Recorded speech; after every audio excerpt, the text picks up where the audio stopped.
千年学府，一代英豪，几处古迹让这座不知名的大山变成了吸引全世界游客前来参观的圣地。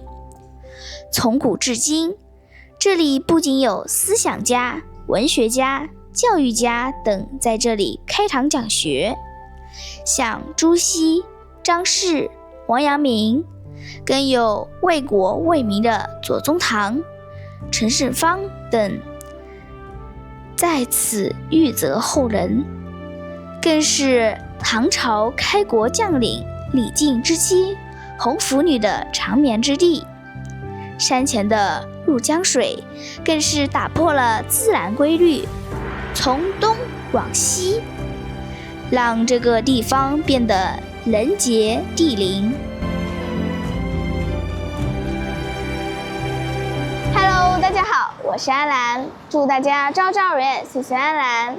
今天我们来参观一个千年学府，这里不但有左宗棠、张氏、朱熹所留下的足迹，他们在这里开堂讲学，还有一棵千年古树。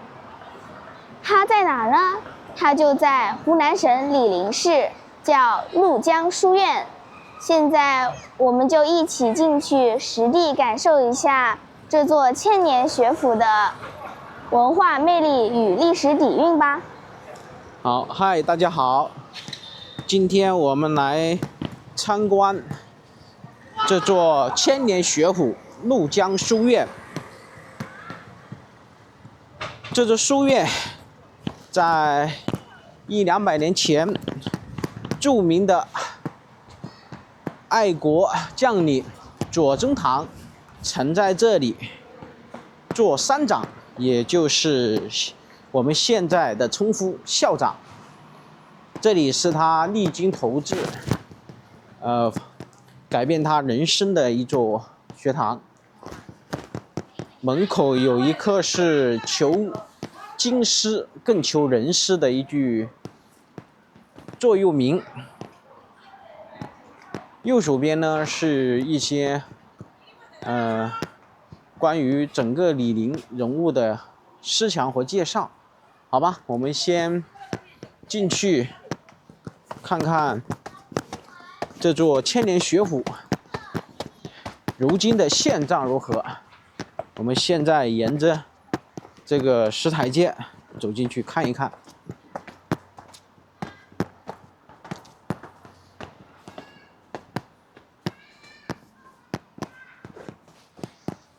这上面呢是中文、英文、韩语3个文字的一个对照，所以国际游客到这里面来玩呢，应该是不会很陌生。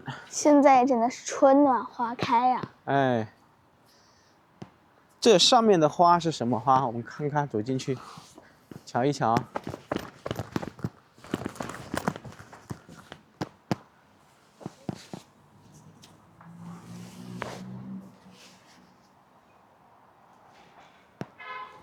这个应该是海棠花吗？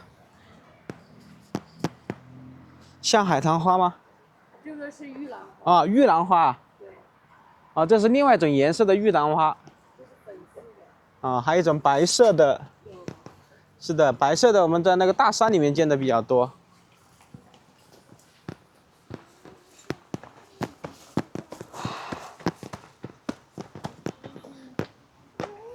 啊，这应该是诚心培育过的玉兰花。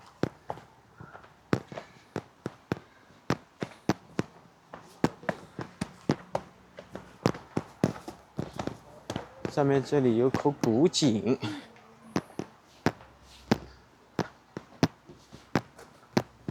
啊，我们右手边呢，就是一棵几百上千年的古樟树吧。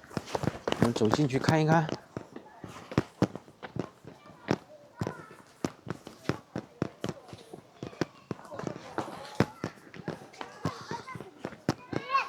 我们看看这个树龄有多久啊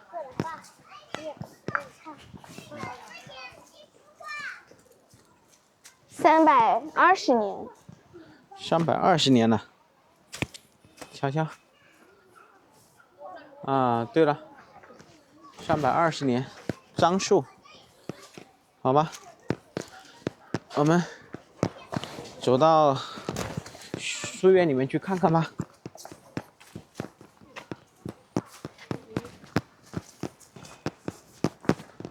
这是整个书院里面的一个实景。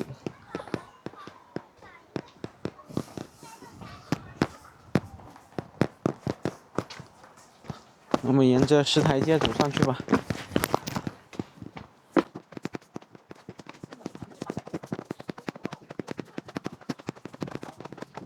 没想到今天的天气温度还比较低。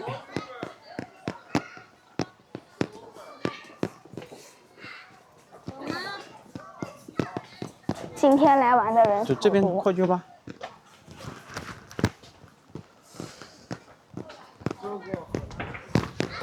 今天来玩的人好多啊。嗯，因为今天周末嘛，你看看前面还有漂亮的小姐姐在这里拍照片、拍写真呢。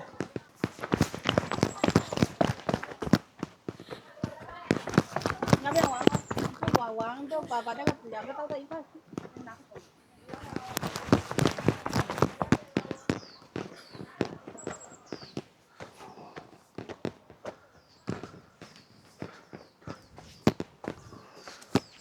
每一个台阶都有指示牌，所以找到鹭江书院的大门和里面的一些具体位置啊是很容易的。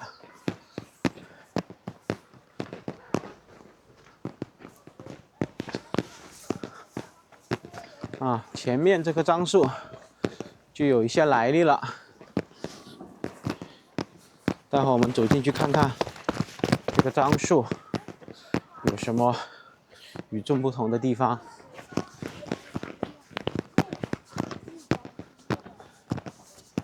看，这里有文物保护碑，全国重点文物保护单位鹭江书院，始建于公元1175年，宋群熙2年，前身为西山书院，几经审毁于清乾隆18年，也就是公元1753年，由知县管乐昌承建。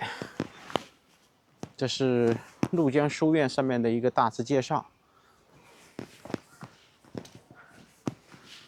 这块文物保护牌呢，是在1985年就立了，当初是由朱市列为市重点文物保护单位。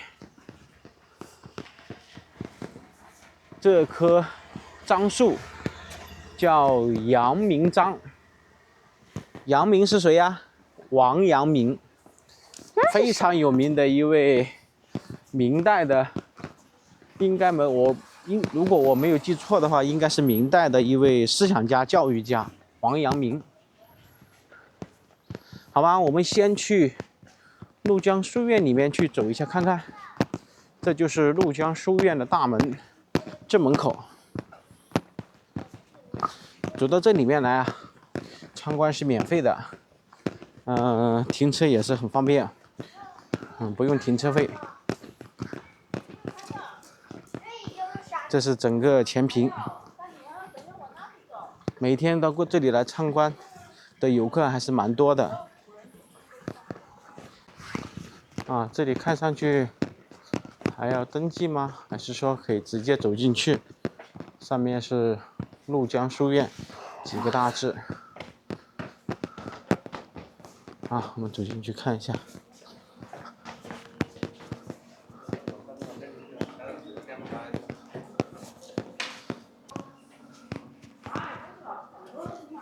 经师易得，经师易得，人师难求。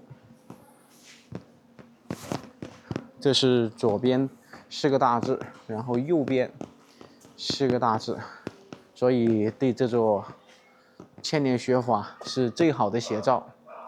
上面有一块指示牌：圣明城池、静心寺、藏书楼、斋舍。好，我们现在走进这座书院里面，瞧一瞧正门口上面的牌匾4个大字“因财未起”。以前左宗棠作为山长，也就是这个怒江学院的院长的时候，就坐在这上面开堂讲学，还有周希、张氏、王阳明他们。然后学生就坐在这里听讲。是的，就坐在这里啊，或者是坐在下方啊，就能显示尊师正教啊，对不对？然后你看看这上面呢，就有怒江书院的一个大师年表，从公元1175年一直到公元1970年，时至今天，整个怒江书院的一个前世今生。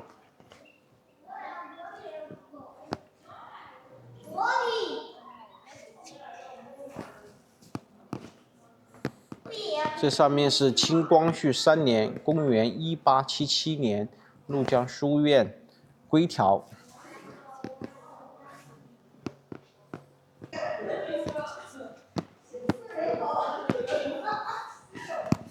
然后后面呢，有介绍吗？后面有人嘞。后面就是孔子供奉的孔子，万世师表。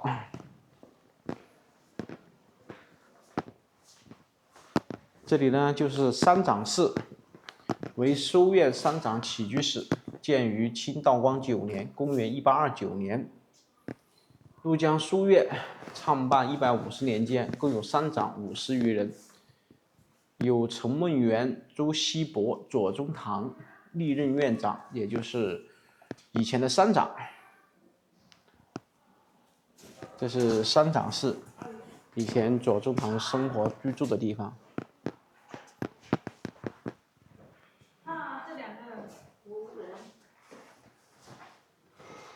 这边是课长室。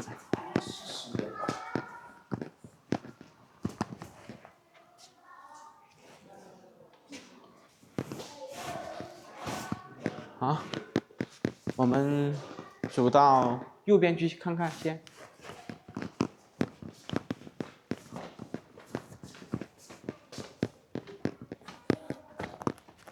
这边是首饰室。这里面都是1比1的还原。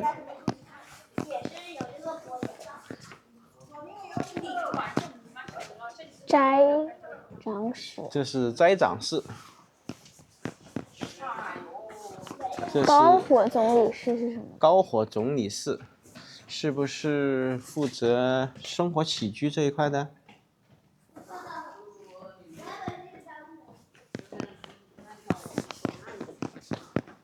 议事室。这里就是老师们，然后管理层，这里面怒江书院的管理人员在这里面开会的地方。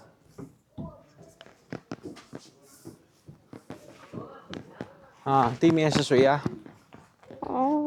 看不清。往前面走一走看看。这一棵好像是个桂花树吧？这是一棵桂花树。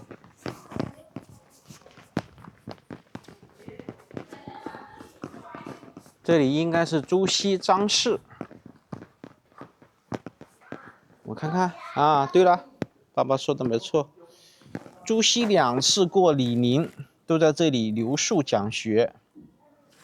第一次是公元1167年11月，与张氏相邀来李宁；第二次是公元1194年5月，再过李宁。哇，这样子朱熹第二次过李宁和第一次相隔了有27年之久。好吧，看看我们镜头前的这一棵粉色的玉兰花，开的真的是艳丽啊！我们再来看一下，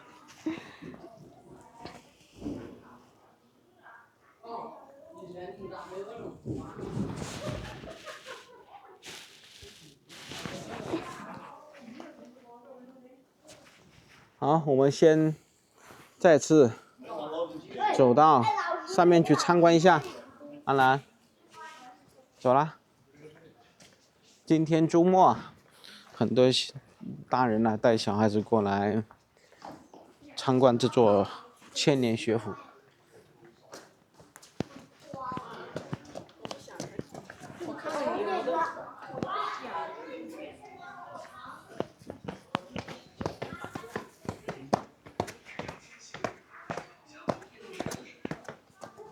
这个是斋舍，为什么叫斋舍？知道原因吗？不知道。这里面有这个洗脸架，就是像以前的宿舍。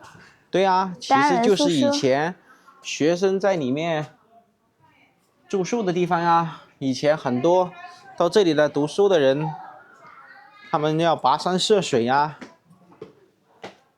不远千里到这里来求学呀。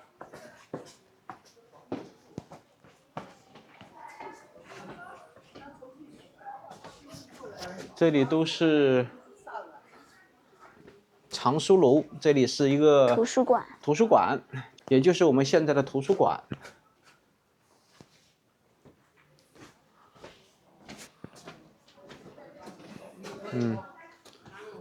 对面那栋房子呢，就是学生的宿舍，以前叫斋舍，名字显得起得更加文雅。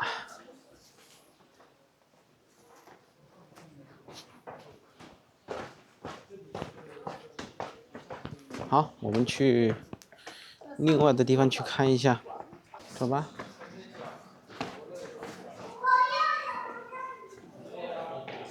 这边是历史文化陈列母婴室。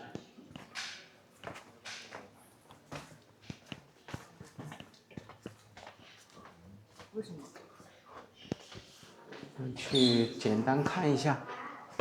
这个应该是在民国时候修建的，或者是解放后修的房子，因为都是用的红色的绢，按照我们现在的说法叫是红黄纸。这个就历史感没有那么浓郁，但是它里面设计的也是四水归堂的形式，天井。然后里面设计布局非常合理，走的是什么？暗沟，通过地下把这个水排出去。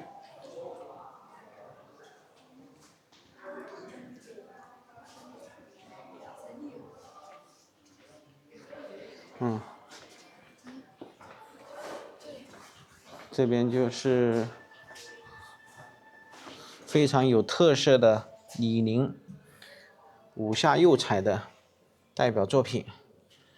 这些我们就不再讲述更多，因为我们有详细参观过李陵陶瓷博物馆，里面有详细的介绍。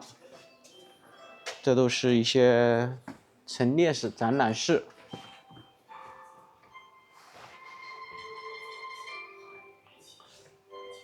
张氏、朱熹、余守谦、吴烈、王所荣，都是以前的一些大家。这就是王阳明，世称阳明先生。是的，爸爸刚刚前面说过，他是明代的一代思想家、教育家、军事家。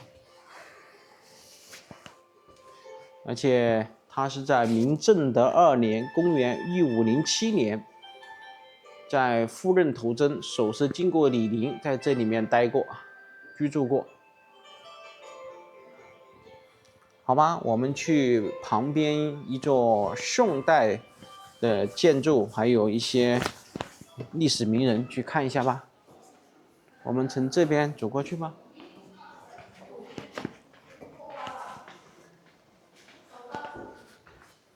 那边应该都是办公楼这里面搞得非常的干净基本上可以说是一尘不染。然后这里面都是一些展览室、陈列室。这是一个模型，这里应该是一口古井吧？我们近距离看一下。这还种有芭蕉树啊，没错，这是一口有几百年历史的古井呢。上面还有小鱼。啊，这是锦鲤吧？是的。所以以前住在怒江书院里面的饮水，全部是从这口古井里面打出来的水饮用的。没想到1000多年，这座怒江书院呢，还保存的比较完好。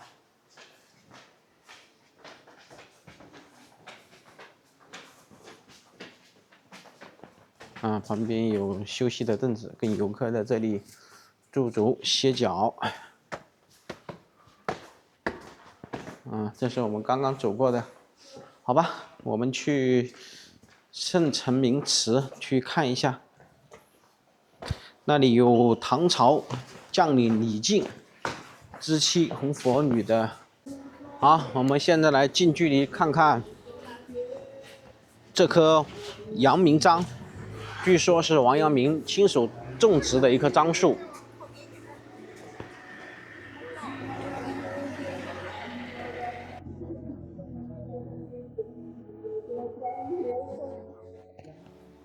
上面是一首诗。好，这边呢就是圣明城池，光绪辛丑年新建的。这是醴陵市重点文物保护单位，我们走左侧这边进去看看吧。这里还可以唱歌啊。旁边呢就是静心寺，1989年立的。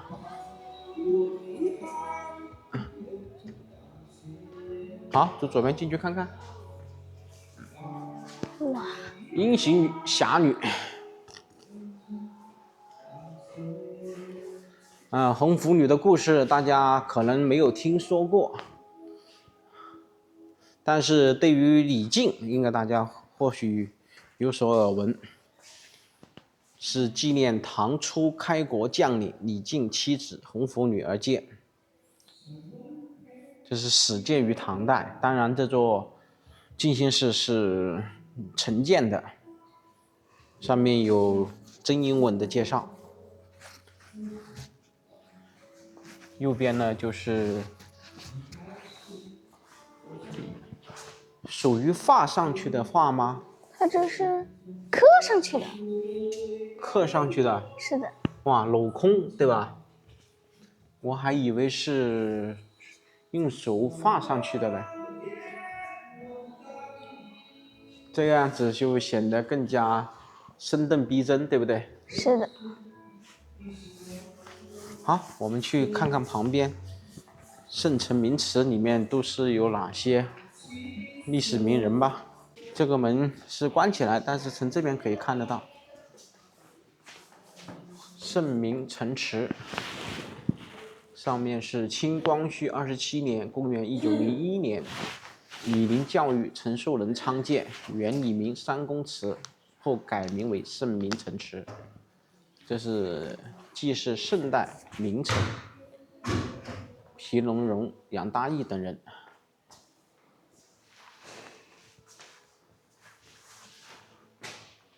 好，我们从这边上去看一看。右心斋，这里是哪位名人呢？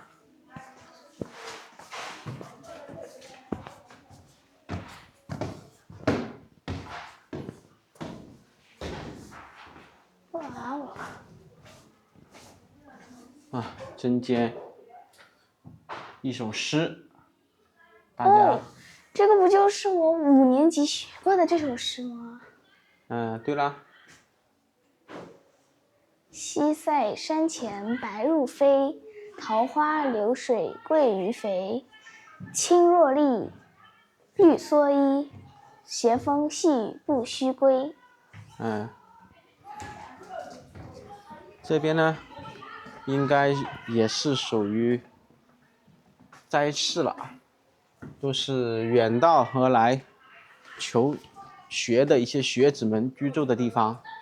大家想想看，100多年前，以前的学生住的都是单间，相当于我们现在的豪华公寓了，不简单了。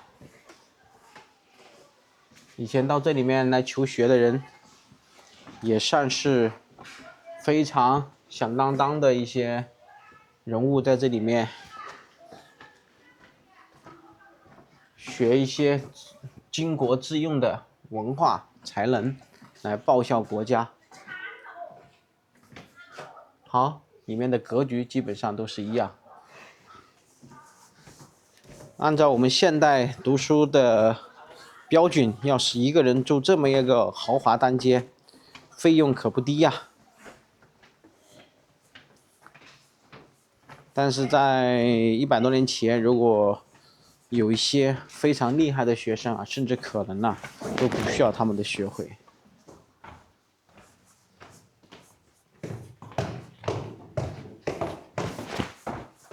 全部是木质结构。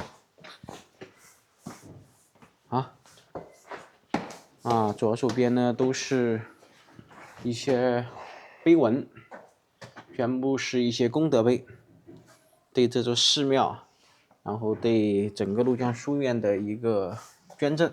这个字好像是小篆。上面是光绪30年的一个功德碑，上面是对整个圣明城池的一个介绍。玻璃反光可能看得不是很清。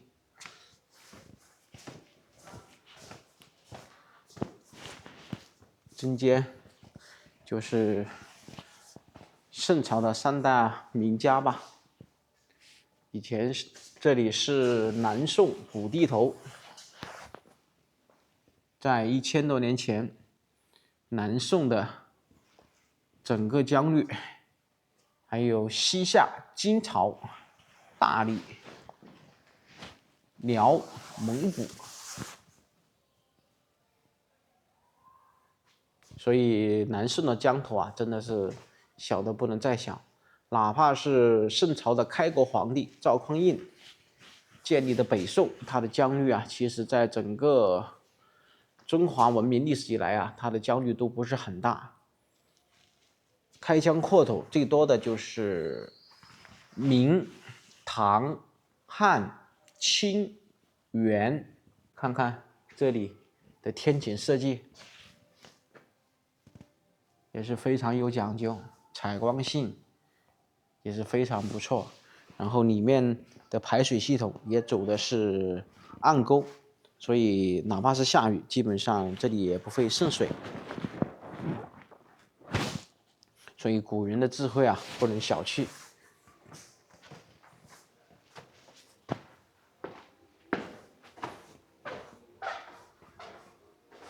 按照我们现在的说法，有钱人想复建这样的四合院或者这样的宅院，没有上亿的资产，基本上不敢去动工，因为你涉及到新建的规模，还有要批的土地、用的材料等等，还有设计风格、里面的装饰，还有后期的维护。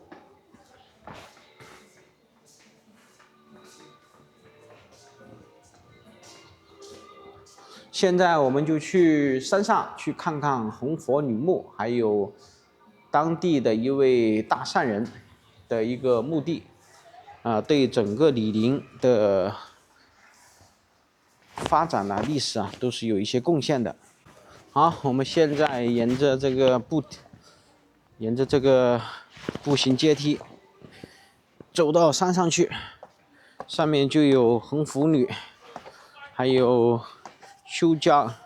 修建怒江大桥的一位大善人，具体名字我忘记了。以前我们有去参观过怒江大桥，因为爸爸现在的记性啊不像以前了。它这个布体下面之前也有一个以前的这个楼梯。嗯，是啊，以前面建的是一个石梯，但是可能就不是特别好走，雨天路滑呀。啊，看看山脚下的这座怒江书院，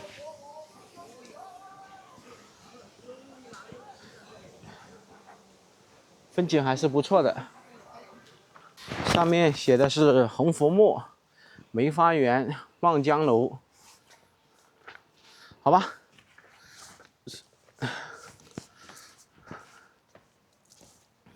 我们去红福墓上面去看看，看看红福女墓现在如何。1000多年过去了，红福女到底是一位真实的女性豪杰呢，还是说历史杜撰的？回去要查一查。虽然我对历史这块啊比较感兴趣，但是了解的也不是特别多。我们就到了。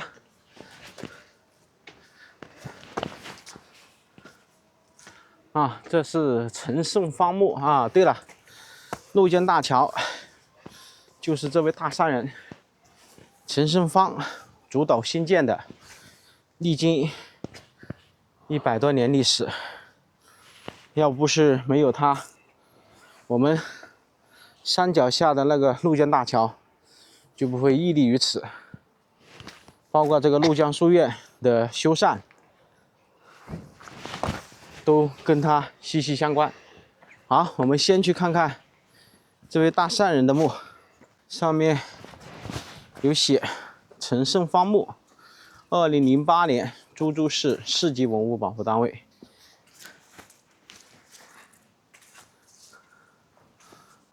然后右手边呢是关于陈胜方墓的一个介绍，建筑面积70个平方，直径5米，高1.42米。陈胜方是公元1874年生，原居白兔潭黄甲村，后迁居浦口合泉村，热心公益。然后呢，曾昌修怒江石桥，创办李宁电器公司。晚年啊，致力兴学育才。公元1940年创办圣方小学，1942年创办东方中学，1916年病逝，活了72岁，也是一位高寿之人呐。这位大善家呀，值得我们后人来祭拜。上面这个墓呢，应该就是红佛女墓了。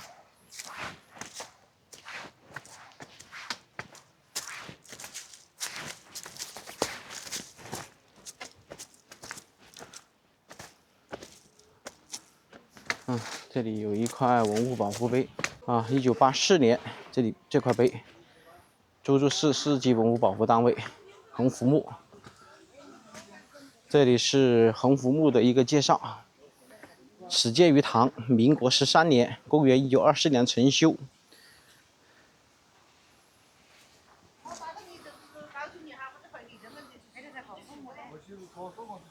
这是关于红福女面的一个介绍。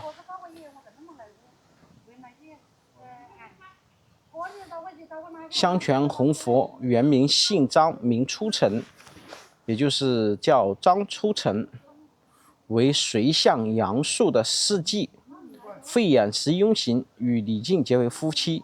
随李靖南征，不幸在李陵染病而亡，李靖将其安葬于此，并在附近新建静心寺，眷生守护。这是关于红福女的简单的介绍，也是一位英雄儿女。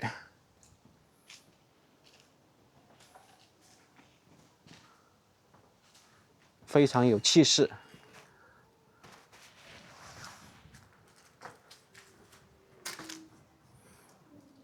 旁边呢修建了一座亭子，下方呢就是怒江水。